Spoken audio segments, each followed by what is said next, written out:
तो कुल मिलाकर कहने का ये मतलब है कि जिन रैंक्स को ये 23,07,000 करोड़ का पैकेज बांटा गया है वो इसके एंटाइटल्ड थे ही नहीं। ये नीति चेंज हो, जब भी कोई पॉलिसी बने मिलिट्री के बारे में, तो उसमें सभी रैंक का रिप्रेजेंटेशन होना चाहिए, क्योंकि सभी रैंक बेनिफिट होते हैं, सभी रैंक बेनिफिट होते हैं, सभी रैंक की भागीदारी होना चाहिए। इवन जो पेंशन मिलती है वो पूर्व सैनिकों को मिलती है, तो पूर्व सैनिकों की भागीदारी भी होना चाहिए पॉलिसी।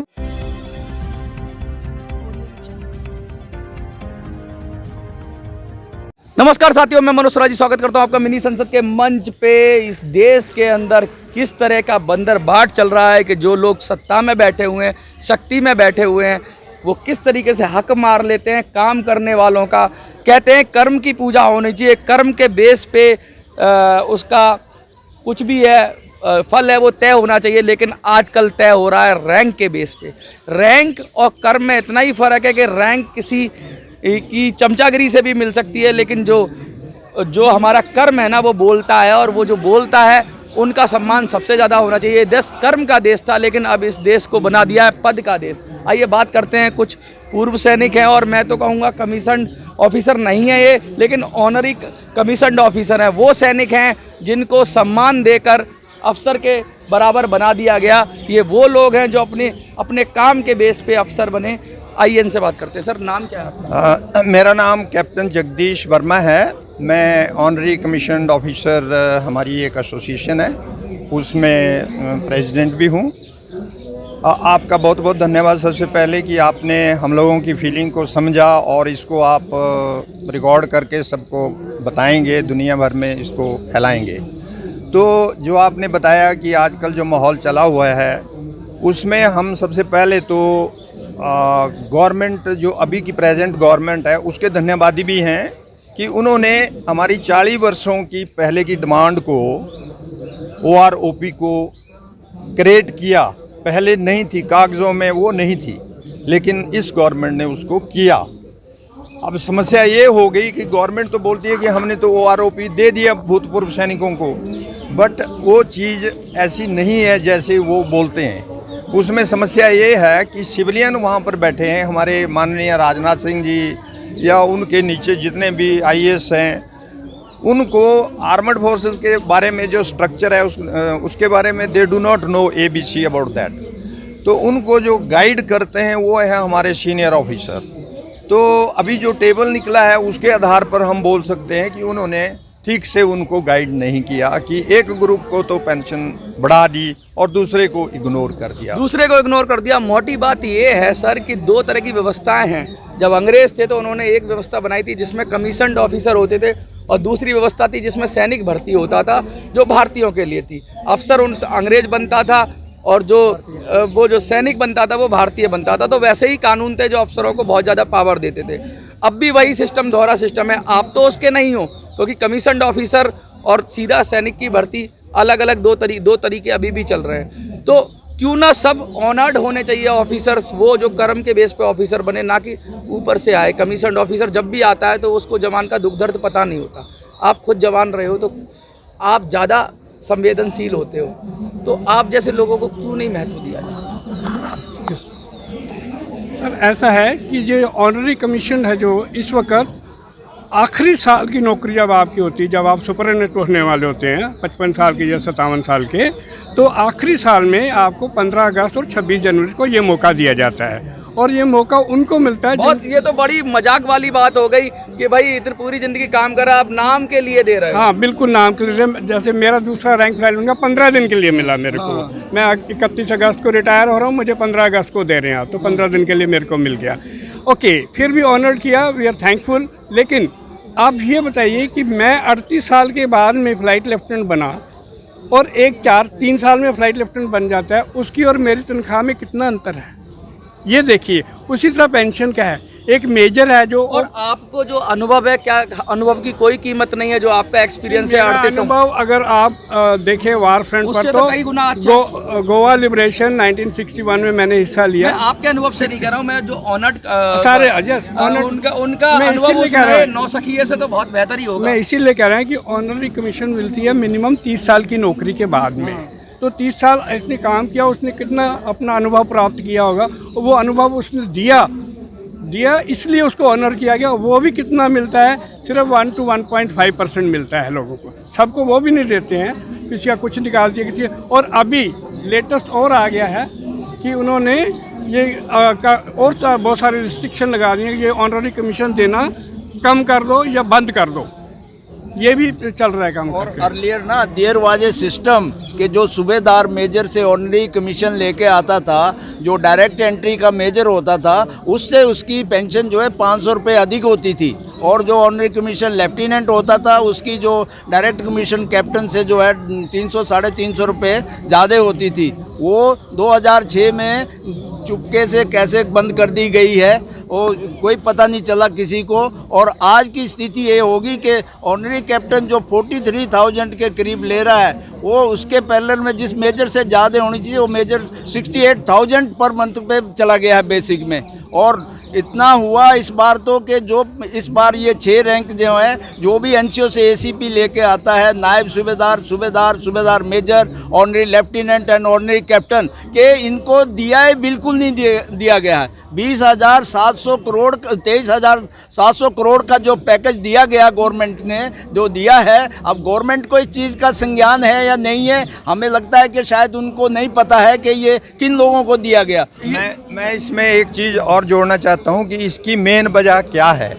उसका जो कारण मुख्य ये है कि जितनी भी पॉलिसियां बनती हैं, जो फॉर्मुलेट होती हैं, बनाई जाती हैं, वो कमीशन ऑफिसर बनाते हैं, उनमें हमारा पार्टिसिपेशन नहीं होता है। हम लोग उसके बेनिफिशियरी हैं, हाँ। लेकिन हम लोगों को भागीदार नहीं है। उसमें कमेटी में भागीदार नहीं है कि हम अपना पक्ष रख सकें।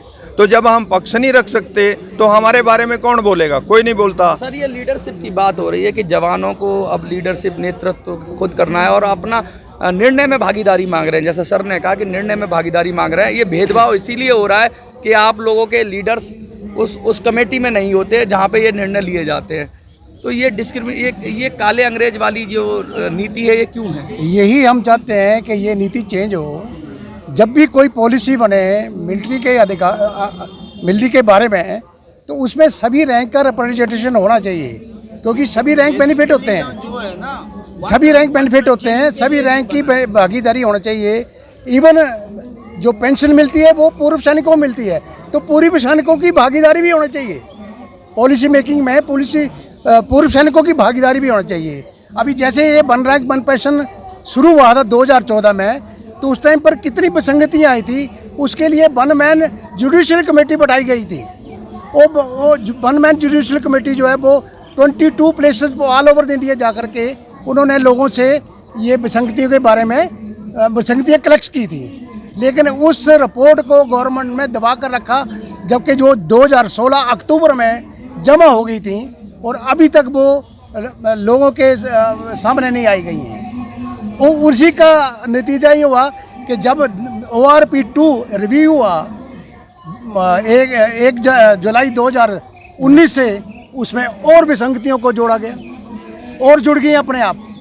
विसंगतियों की जो महामारी है वो सब कुछ ORP2 में ही आ गई है, ऐसा लगता है। और इतनी बड़े पैमाने पे धांधली हुई है, इतने बड़े पैमाने पे बंदरबाट हुआ है कि जवान तो जवान जो कुछ अफसर बन गए थे, ऑनर्ड अफसर जिन्हें कहा जा रहा है, वो भी उसके मारे हैं और वो भी परेशान है। वो कह रहे हैं कि क्या सर कुछ इस लेवल पे इतनी साजिश हुई है कि आप सभी को भी पता चल रहा है। 1 रैंक 1 पेंशन का जो मुद्दा था, जो विचारधारा बनाई गई थी, वो सिर्फ हम लोगों के लिए बनाई गई थी, उन लोगों के लिए सिर्फ बनाई गई थी जो 20 साल की उम्र में भर्ती होते हैं और 35 या 40 की उम्र में वापस आते हैं। उनको रीएम्प्लॉयड का कोई पक्का प्रोसीजर या वो नहीं है, तो उनके लिए ये बनाई गई थी। जो लोग ऑलरेडी 55 या 60 साल के बीच में सर्विस कर रहे हैं, they are not entitled for that actually.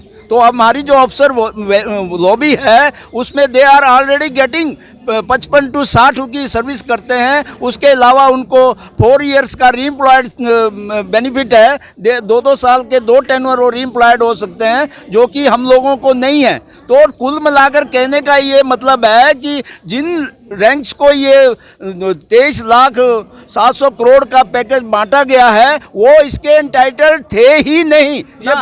ये बड़ी बात कह रहे हैं कि OROP इसलिए बनाया गया था कि जो जवान का जीवन होता है बड़ा मुश्किल होता है, शॉर्ट टर्म उसकी पीरियड होता है जॉब का, प्रमोशंस कम मिलते हैं उसको, सब चीज़ें कम मिलती है, 15-17 साल में हो जाता है, फिर कहीं कुछ प्रमोशन मिल जाए तो थोड़ा आगे बढ़ जाते हैं, कुछ ऑनर्ड ऑफिसर बन जाते हैं।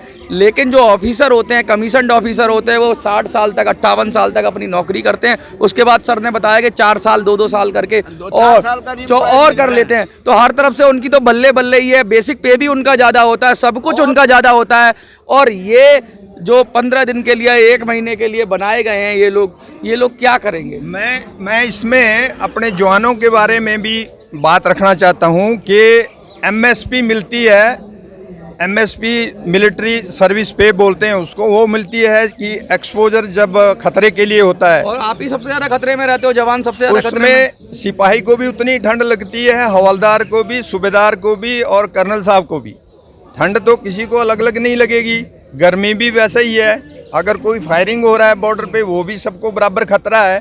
तो वाई देयर इज डिस्क्रिमिनेशन के जवान को मिलेगी 5,200 रुपया और किसी को मिलेगी 10,500, किसी को मिलेगी 15,500 और नर्सों की भी ज़्यादा है, उनकी भी ज़्यादा है। जवान ऐसी स्टेटमेंटें दी जा रही हैं। एक कर्नल साहब कोई MP एरिया से उन्होंने कमेंट किया है कि हम सबसे ज़्यादा लंबी सर्विस करते हैं इसलिए हमारा रिस्क ज़्यादा है।